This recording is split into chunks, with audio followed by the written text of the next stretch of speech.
We are here. We are talking. Hey, everybody. Welcome to 20Q, 20 Questions with Interesting People, where we learn the origin stories of everyday superheroes in the LGBT community and friends.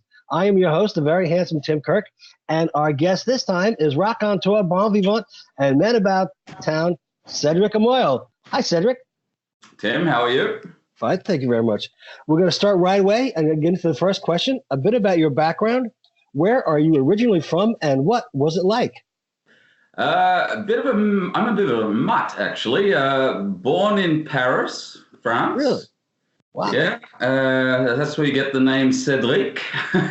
Cédric. And then for weather reasons, actually, my parents decided to move us all the way to Australia. Australia? Australia, yeah. So in Cairns, the very north of Australia. Actually, when I was very young, I think I was about 1 year old. And yeah, from there, spent most of my life in Australia, and now I've been 10 years in Sweden, believe it or not. How'd you get there? How'd you decide to move there? You know, it's funny you asked, Tim. There's one reason, mostly one reason that guys would go to Sweden, and it's because they're following their heart. Okay, well, very good. I wouldn't mind the weather. I think I like the cool weather. I think it's beautiful, you know, from what I've seen. So yeah. I think it's going to be a great place to visit anyway. We'll touch on that in one of your later questions, I'm sure. Okay. So moving on to next question, considering you've been around so much, which life experience would you say had the greatest impact on you? Definitely moving back to Europe. Really? Yeah. Reversing the I guess the decision my parents made so long ago. So yeah, you know, my roots are Europe. I was originally European blood. Spent all of my life pretty much in Australia, and so yeah, it was a big decision. You know, it's almost the reverse of what I'm used to in every regard. Really? Yes, I mean, weather, culture, you name it. This place is the antithesis of Australia. So that was not a small decision to make, and obviously, you know, family, friends, everyone I know, everything I know, it's all back in Australia. So that's definitely had the greatest impact on me. It's a life changer. Wow, and so that's got to be a lot of adjustment. Yeah, I would imagine. Yeah, it is. Do you find yourself still adjusting, or have you acclimated? I have definitely acclimated in some regards. Weather-wise, it's always tough. I mean, the winter here is 6 months of just dark and cold. So it's you know, it's a million miles from what we get in Australia, which is pretty much an eternal summer. But truth be told, actually, I think the Swedish mentality and the Swedish people have a very different sort of culture and outlook on life than Australians and generally what I'm used to. So that was probably the toughest thing to get used to, and I'm still getting used to that. Actually, I don't know if I'll ever get used to that. I probably won't. Really? Okay, that's really interesting. Yeah, so it's an eternal adjustment. And wow. So okay, I'm moving on to the next question. Even though that's pretty impressive to see. It's got to be something that's really just the shock. I mean, I guess I'm just having to change everything that you did, the way you went about everything, and the way you interact with people, and you know, even getting up in the morning because it's dark and it's cold compared to what you did. Yeah, it says something. Yeah. Sorry. It's a kicker. It's a kicker. Okay. So, following that, what would you say to anyone interested in an aspect of your experience? Meaning, if someone wanted to explore an idea or a prospective opportunity based on what you could tell them, what would be the main thing to encourage or discourage them? Whether it's something, you know, in my experience or just something they experience, I think my answer would be the same, to be honest, Tim, and that is, I've always had a very firm belief that everyone should always follow their heart in whatever they do. So, if you ask me anything about what I would encourage and discourage, it is always follow your heart. Never let anyone deter you from doing so. It's your life. It should be your dreams. And I've done the best I can, even though it's been super scary at times, like leaving everything and everyone and coming halfway around the world, etc. Live. And you can only do that, live your life. You can only do that if you follow your heart and ignore everyone else's, to be honest. So that would be my big piece of advice. What would you say is your most noteworthy achievement? Having remained unemployed pretty much my entire life. When I say unemployed, of course, I mean the traditional employed, working for the man kind of model. That's been testing at times. It's had its many highs. It's had a few lows, of course. But through it all, I've managed to do it. As old Blue Eyes said, I've managed to go and do it my way. Wow. And as I said, that's gotten hairy and scary at times, but I always just had to do it my way. And still am, and always will. That's so, quite admirable. Yeah, and I think I feel proudest about that, because I watch a lot of people I know and respect, and it's not difficult to see that their vocation, their job is kind of slowly killing them, but they just don't go out and do their own thing. Yeah. I know. I had a job not that long ago, and when I left, I could not understand how I was able to hold on to so much stress for so long. It was like popping open a piñata and expecting to put it back together again. Well, no, it was the worst thing, and I didn't realize how much stress I had been carrying around since day one. And when it was gone, I just felt there's no possible way I could ever do this again. I don't want to do it. I don't have any feel for it. I don't want to pick it up and go right back to do that at all in any sense. So I completely understand what you're saying. Actually, on that note, Tim, a very good Swedish friend of mine, a girl or lady, she has always worked for the man. She's always been employed, never done her own thing. She's always dreamed about it. Her husband and their 2 kids were in a head-on collision about 3 months ago or 4 months ago. Here in Sweden. And, they were incredibly lucky. The whole family walked away, alive. Pretty much the first thing she did was to quit her job and finally start her own thing.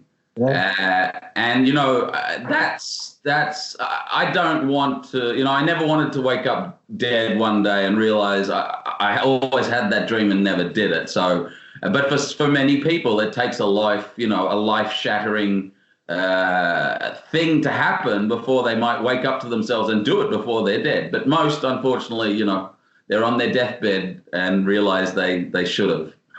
Yeah, the thing is, a lot of people wind up and they keep on doing the same thing, and they get a little reward, and they get a few creature comforts, and then they get comfortable with it, and they get used to things, and they justify, they rationalize. Exactly. What they're allowing themselves to become. And there's I don't know, because you're in Sweden, but I said Stockholm is in Denmark, right? No, Stockholm is Sweden. Sweden, okay. Yep. So I always make fun of the Stockholm Syndrome, where people who come work for companies and they identify with the company instead of thinking for themselves, and they become so over connected to it. I always say you have Stockholm Syndrome, and then once you stop, you come to your senses and you realize, what was I doing? Exactly. Yeah. I mean, I've seen it even in my siblings. They've changed jobs many times, and when they're part of a company, they I guess they that company's Kool-Aid, and they live it and breathe it and swear it, and then they move to another company and suddenly they have a new passion. Yeah. And so yeah, it can be very blinding. And the world we live in is geared towards pushing and keeping people there, employment. So there's I call them the 95 percenters. There's only 5% out there who kind of actually go out and make a wage instead of take a wage. Okay. Yeah. Pretty high. Yeah, it's true. Yeah. And some people, by circumstance, and they make the best of it. And I completely understand where they're coming from. And other people, just for lack of vision, don't want to even try. And accomplishing things really gives you such a greater sense of satisfaction, no matter what it is, even if they're small, because everything is small. Just a bunch of things that build up. But I completely understand that. So following that up, the biggest personal challenge you have faced, a personal injury, a seemingly overwhelming task, a personal or professional goal, a difficult situation you had to overcome. What would you say it was? Yeah, I think we've actually covered that one, because definitely it's tied into that move. The personal challenge of moving to Sweden, adjusting to everything I know and love, having sort of been reversed, and doing that all on my own. I've all my family, friends, everyone is literally the other side of the world. So that has, especially in the first few years, that was a very, very trying time. So yeah, I would imagine. Yeah. So following, probably it's going to follow right up into that. It's probably going to right along the same lines. What would you say was the transformational moment in your life? Was it a meaningful gift, a reason to belong to something, being a parent, good job, bad job, a relationship? What was the thing that changed you, that transformed you? My first and nearly probably only job, actually. Well, no, not my only job, but as an adult after my university degree, I was incredibly fortunate to get a job in a marketing agency. And I guess rewinding this story, Tim, you need to know the background, which is that my parents have always worked for themselves. So I guess I'm a chip off the old block there. Very good. So I grew up as a little baby with my parents working from home the whole time, because they always had their own business and did, were doing very well. And so I always looked up to that lifestyle. I could see that they got to spend time with their kids far greater than anyone could imagine. They got to do life on their terms, and I admired that straight away. They were my heroes for that. So then wind the clock forward, and I was very fortunate to, straight out of university, get a job at a marketing agency where the boss was unlike your typical, you are the employee, so stay over there kind of boss. He was very much like my entrepreneurial father had been and still is my whole life. We connected very well, and he took me under his wing, and I got to see every aspect of his business. Most things that would be purposely hidden from employees, just to keep you in the dark. Scott had no problem with completely exposing everything, answering questions. He really took me under his wing. So I was very lucky to find my first significant employment was working under a guy like Scott. Very good. So that was, as far as a young kid who'd always aspired to be an entrepreneur, you just don't get a better start than working with a guy like Scott. He was, still is one of my dearest friends, actually. And you're still in touch with him, even though he's in Australia? Absolutely, yeah. First person I call every time I go back to Australia, it's other than family, of course, it's basically Scott. So, yeah. Oh, that's great. I have some long-term friends, and it's funny when you have your friends, you can speak to each other in a way other people can't. You can't ever, you speak shorthand, and you tell each other the absolute truth, whether you want to hear it or not, and it's the best thing to have someone who gives you. It's like tonic, you need it. Yeah, and I think you'd agree. The other great thing is you could go 10 years without seeing them, and then when you catch up again after a decade, it's just straight back like it was yesterday. It's nothing beats it. So yeah, I have friends back in Australia I haven't seen for many years. Actually, I haven't been back for a while this time. But I know, we'll just slot straight in. So it's great. Absolutely. Okay. So this question is, I've had very, very different answers from this question. And some of them have been quite literal, and some of them have been, in the abstract. What drives you? What gets you up in the morning? What gets me up in the morning? For me, it's got to be my thing. That's all. There's no point getting up to help someone else create their dream. So really, it might sound selfish, but it's my life, and I think what gets me up each and every day is a passion I have. Whether others can see it or not doesn't matter to me. But as long as I'm able to create something new that I can give to the world, that's really my thing. So it's always been my passion. It's got to have my name on it. So I just want to follow up just before as off question. So how did Tushli come about? Tushli, Tushli is actually an idea that I had over 16 years ago, believe it or not. Okay.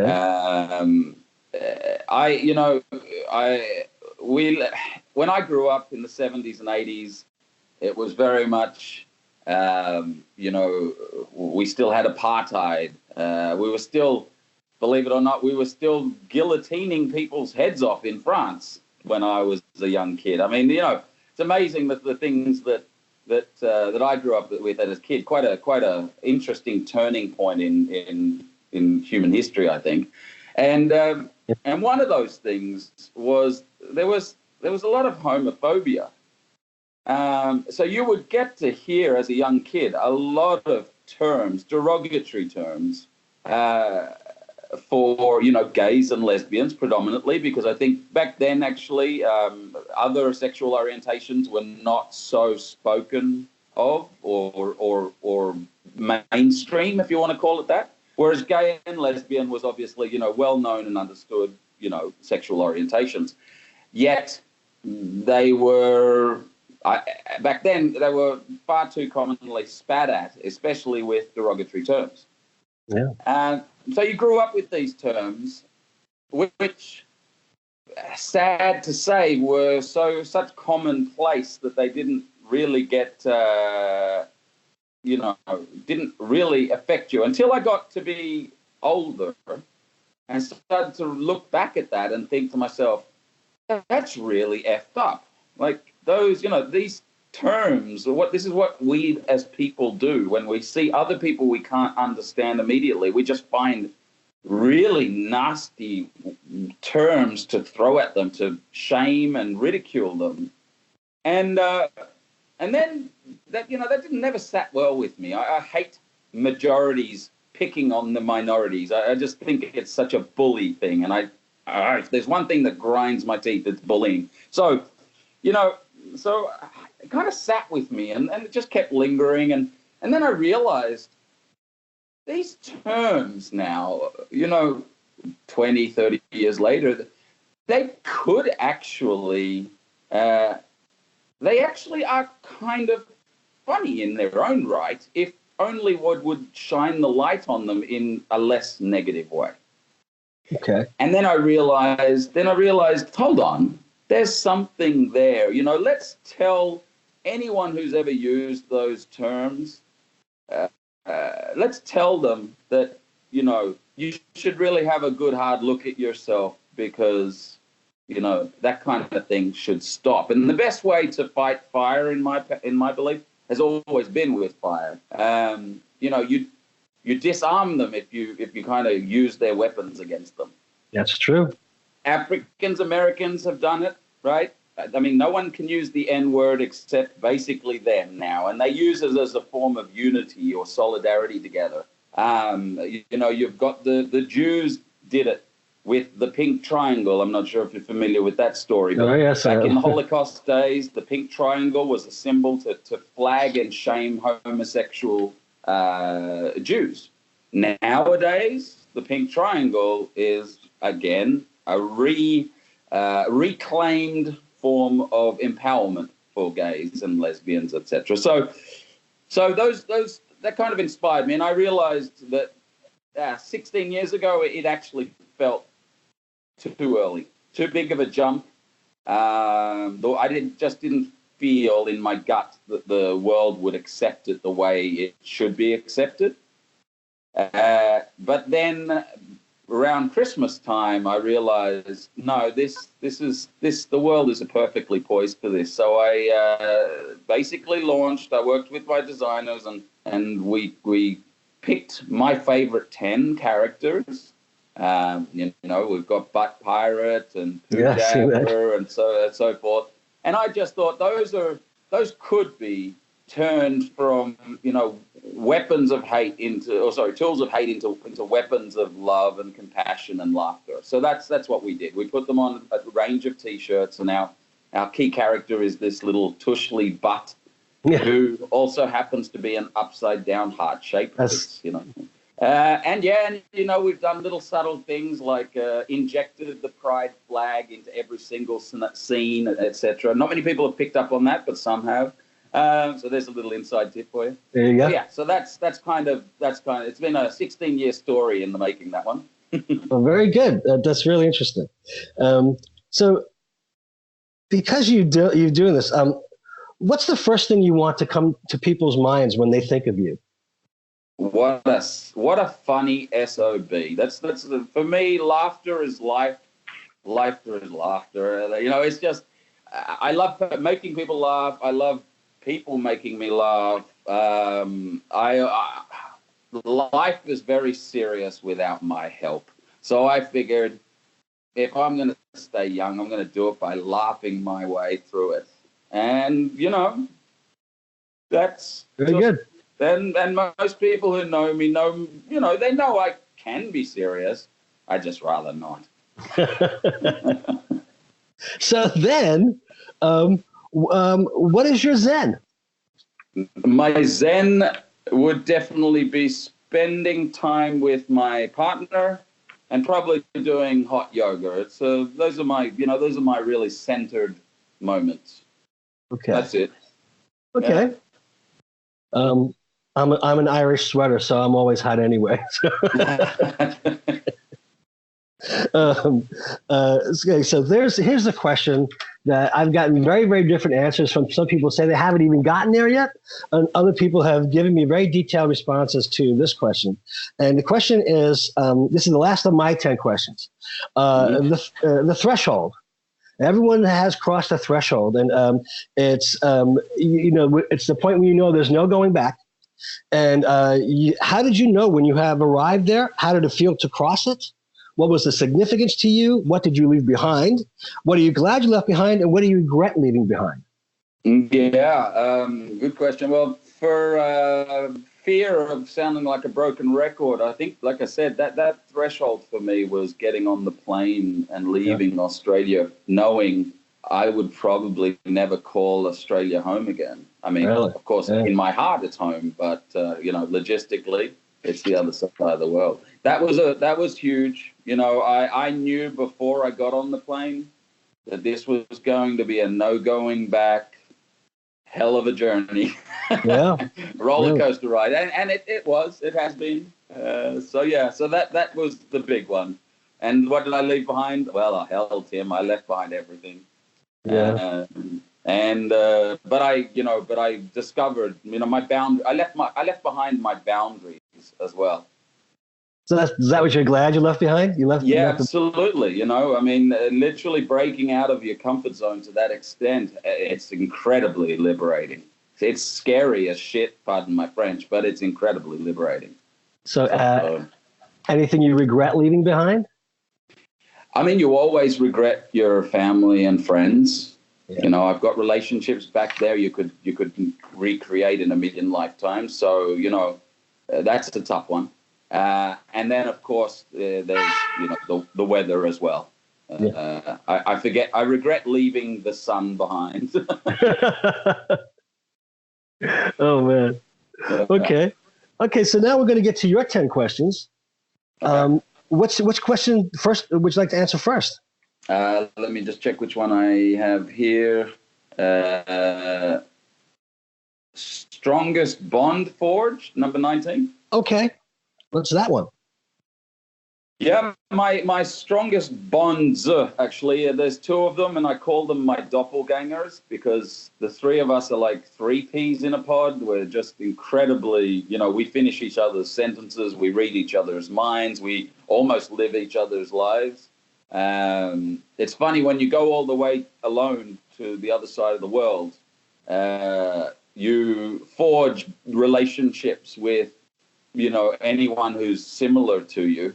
And I was lucky enough to find my partner here, and as well as my best friend, and they happen to be best friends now. So, very good. You know, the three of us are like this, these three musketeers, and yeah, so it's an incredible bond. We've been through some of life's toughest challenges, divorces and whatnots, and you know, all sorts of things. The three of us have really found each other through adversity. And really? that can be very, very bonding, as you know. Yes, absolutely. Okay, that's you're the first person to answer that question. That's very interesting. Out of all people I've had on the show, I should mention their names: Aaron and Jessica. They're like two of the dearest people I'll ever have in my life. So yeah. Awesome. Well, cheers to Aaron and Jessica. So, what was the next question you'd like to answer? What is completely out of the question? Okay. Yeah. Completely out of the question for me is 9-to-5 employment. Really? Never will do it. It's been 20 years since I last did it. Hell or high water, I don't think I could do it. I'd rather live on the street than be doing the 9-to-5 grind for someone else. It's just not in my DNA, Tim. You sound like Diogenes the Cynic. He'd rather live in the street with dogs because he didn't trust the nature of man. You know, he thought everyone was too held into material things.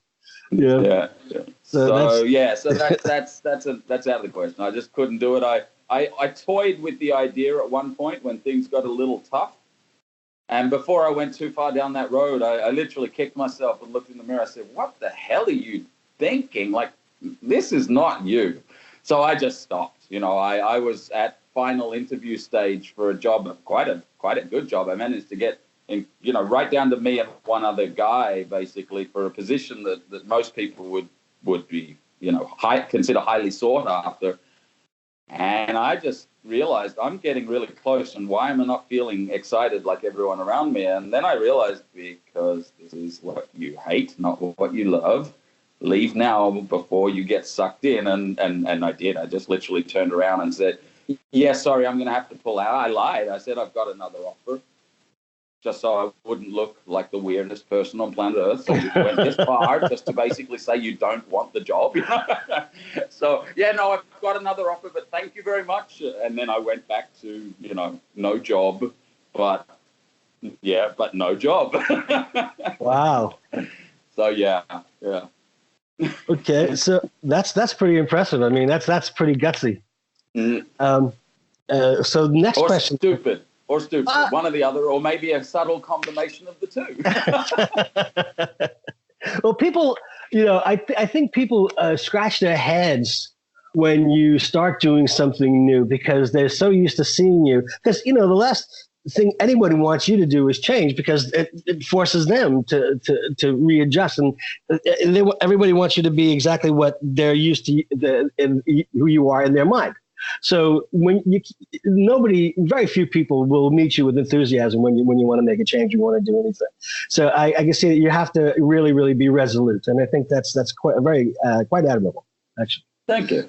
Thanks, Tim. Ooh. By the sounds of your colorful lifestyle, it sounds like you've been down this path many times as well. So. Yeah, I've had a checkered past, put it that way. High five. Virtual high five. Okay, so now something's out of the question. And what's your next question that you'd like to answer? 24. What have you always been sure of? That turned out to be precisely correct. What is that? What have I always been sure of that turned out eventually to be precisely correct is that there's that one true love for all of us out there. I should mention that I am a second generation, sickeningly pathetic romantic. My old man and my father and my mother have been married for 55 years or more. And don't forget, Tim, we're talking 55 years of working together, sleeping together, waking up together, eating, 24/7. So that's like 3 55-year life sentences together, So they spend every living, breathing minute together and have my entire life, which is incredibly endearing, So growing up under that shadow, that's a hell of a thing. So you get to be a bit of a soppy romantic, which I pride myself on. And I've always believed that there's this, this one true love out there. And I had to go through I had to swim through a river of shit to get through her. And when you find that person, I can tell you, it hits you like a frying pan in the face. It's just like, there you are. I knew you before I met you. It's one of those feelings. And I had that like I've never had before. So yeah, that's my thing. Absolutely. We celebrated our 28th anniversary in January. Congratulations. Well, thank you. My parents were together for a very long. My dad passed away September 30th, and my mom's 10th anniversary of her passing was just a few weeks ago. And they were married for, I think, 56 years. So I understood. Yes, very much. Yeah, I remember reading an article or hearing an interview for a couple that had been married for, 60 plus years. And the interviewer said, I turned to the grandma lady and said, hey, you guys have managed to live and breathe everything together, married happily and still kicking with 60 years under your belt. What would you say is your secret to success for these younger generations? And she said, when we grew up in a time where if something broke, you fixed it. You didn't throw it away. Yeah. And I thought, how very true. Nowadays, if it ain't working, just drop it and walk. Find it, next. Yeah. I find that I always say compromise is because so many people have this unrealistic impression of who the other person is, and they invest attributes in them. And when that doesn't come true, it just destroys their image, and it shatters everything. And just work with each other. No one's perfect, and you'll love each other, and it'd be a whole lot easier to just agree on things, not figure out what you have to do to move forward. But just not having a realistic expectation is I think the first thing that makes it difficult for you to maintain the relationship. If you just speak with who each other are and you like each other in the first place, I think that goes so much farther. What's the next question you'd like to answer? I don't know if this is going to be repetitive, but is there anything you can't live without? Okay. Is there anything you can't live without? Yeah, I learned in hindsight that I should have never given the sun away. I need the sun. Really? It sounds like a basic human right, but actually the poor Swedes up here are pretty much deprived of it for 6 months of the year, and it's a killer, Tim. Really? People tell you, oh, it's cold in Sweden. And it's like, yeah, it's cold, but trust me, that you can live with. It's dark as shit in Sweden. Really? And that messes with your head. Yeah. How much farther up, higher up is Sweden? I mean, that's got to be like middle of Canada, I guess, compared to. Yeah. So you're pretty much on there. I mean, Sweden's about I think it's about 3,000. It's 4,500 kilometers from top to bottom, or I think that's about 3,000 something miles. Yeah. Top to bottom.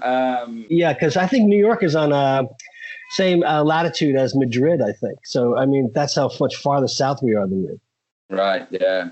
So it's, I mean, this is the land of eternal sunshine in summer. I mean, we have 24-hour day here. Really? Yeah, so the sun literally doesn't go down. It's like 2 a.m. It's bright daylight pretty much. So it's crazy. But then you get the reverse during winter. The sun doesn't come up till about 9 a.m. and then goes down at 2 p.m. So you have like the shortest days you can imagine. It's eternal darkness, and that's the killer, Tim. I can imagine. That's got to be that's going to recap. But doesn't that have something to do with your circadian rhythms? Yeah, look, I won't. I'm no doctor or Freud or anything, but I can tell you, a healthy man requires sun. Okay. Take away the sun, something starts going very wrong. Okay. I take your word for it. I'll believe it. So stay where it's sunny if you know what's good for you, Tim. Okay. Good advice. One I wish I'd taken myself. There must be something interesting to do in the dark, though. I don't think it's any coincidence that the closer you are to the tropics or the equator, you look at these, South American, Brazilians, where it's generally, Hawaiians, blah, blah, blah. They're musical. They've got hot blood in their veins. They've got this joie de vivre, that. And then you get up to the up and down to the polar extremities, and yeah. It's funny. I had a friend of mine who spent 7 years in St. Martin, being he taught people how to sailboard, and the only reason he came back to New York was because his wife he met somebody and she became pregnant, and here we go. That's more of the sound of New York. You can hear sirens. I live on 23rd Street, which is across. It's one of the two-way traffic across Manhattan, so this happens all day long. So he said, the only thing that brought him back was the fact that his wife had to go home to family and do everything with raising the kid and presenting the fact that they were together and having a baby. Otherwise, he never would have stopped doing what he was doing. So he had no stress. He loved it. It was just a life that never wore shoes. I took it for granted. I had it pretty much all year round in Australia, so I didn't think much of it until it was taken from me. Okay, so what's the next question you'd like to answer? How many we got? Am I particularly fussy about something? Okay. Yeah. Are you particularly fussy about something? I am. It's what I eat. Really? That's not to say that I treat my body as a temple, Tim. Let's not get confused here, right? I'm not a health freak or anything like that. But I mean, it has to be tasty. It's got to be, it's got to be good food. Like I'm a big critic of food. I live for a good meal with a nice wine or a cold beer, depending on the climate. So what I eat and drink kind of is my vice. Okay. So seafood's right up there. Yeah. I was very lucky. My mother was actually like almost a French chef. So, we ate amazingly well all of my childhood. So, yeah, my stomach is a big decision maker in my body. Interesting. I am a trained French chef, by the way. Is that right? Yeah. Cordon Bleu? French Culinary Institute. I studied under a bunch of people who are I had a lot of Alsatian people. So Andre Soltner, I don't know if you ever heard of him. He had the I think the Legion of Honor, I think, but he owned. Have you ever seen the TV show Mad Men? Yeah, of course. That go-to restaurant was called Lutece, and he owned that place. Right? So, Okay. Yeah. So and I trained with him, and a few other people I worked with and for previously, and I worked in a number of restaurants in New York. So I just thought you're only as good as your legs, and when repetitive stress gets hold of you, it becomes impossible. Especially you need the precision and the skill and the dexterity to do the job. And the more it wears down, the more difficult it becomes. So I had to step back. But I love French food. I love good food. I was at a party last Thursday night, and it was just all the free sushi you could eat. I just gorged myself. So yeah, I'm with you in terms of that. I love good food. You still there? Yes. Okay. Yes. So you're fussy about that. And what's the next one? Number 50. Do I go for A, money, or B, happiness? I think I already know the answer to that one. I was about to say, what do you think, Tim? We've come so far together. Do you know me well now, brother? I would say by far and away, you absolutely someone who pursues happiness. 100%. Yeah. You know, I'm sure you've had the same experience. Is that you can have the happiness without the money, but God help you if you've got it the other way around. Yeah. Which is all too often the case. Let's be honest. A lot of people who have got the money, they're not exactly happy. So I've been happy with money. I've been happy without money. But I've never let money. Wait. Right. So there's a home for the blind just down the block from me, and quite often people pull the fire alarm because they're feeling their way through, and they don't realize that they're just because they're new to it. So they like 3 times a week there's a fire trucks come to. My dad pointed out something to me. He reminded me of something I said to him. My parents are very fond of Bermuda. My mother was from Ireland, and my parents met and married in England. And Bermuda being an English colony, they used to love to go on cruises there. So we'd go there. And one time I pointed out to my dad, we were waiting to disembark. And the first thing you notice are all the Americans are fat compared to everyone else, and they're miserable. Yeah. And all the people in Bermuda who are, there's only 61 or 62,000 people who are natives of Bermuda. Right. And when you get off the boat, everyone is there, and they're either working in a shop or they're waiting to pick up a fare to drive somebody to whatever they go. And all they do is they see each other, they shake their hands, they've got a big smile on their face. And I said, Dad, look at all these people over there. And then look at all the people trying to get off the boat. And they're miserable, and they're pushing and they're shoving, and they've got a scowl on their face. And he said, look, who's happy? And he reminded me that. And he told me that. I said, he pointed out that I pointed out to him. And it's a really important thing to remember, because it's wise just beyond your years, Tim. Look at me tell you. Yeah. So yeah. Give me the happiness anytime. Yep. So how many more questions do we have? You have 3? I think we're down to the last 1 or 2 actually. Okay. So would you? Again, I get this icky feeling. I'm sort of repeating myself a bit with some of these because they kind of. You're consistent. That's all. Okay. Yeah, I just don't want to sound boring, but anyway, do I have a mentor or a role model? Yes. Do you have a mentor or role model? Yeah. I mean, again, it's my parents. I mean, it's cliche as hell. I get it, but the fact is, I'm kind of actually. Here's a little side story for you. I'm born on exactly the same day as my father. My mother just slaps her forehead and rolls her eyes like on a weekly basis. It's like, and I'm like, Mom, don't say it. I know I'm just like my old man. I get it. I've heard it my whole life. So, that's just, I guess it's no coincidence that he is kind of, my hero, so to speak, and inspires me and aspires me and all the rest. So yeah. But well, that's also pretty awesome. my mother, in her own very sweet other kind of way, it's like the butterfly and the elephant together. I mean, he's just a big bear of a man, and she's this cutest little petite and sweet, and it's a beautiful little combination.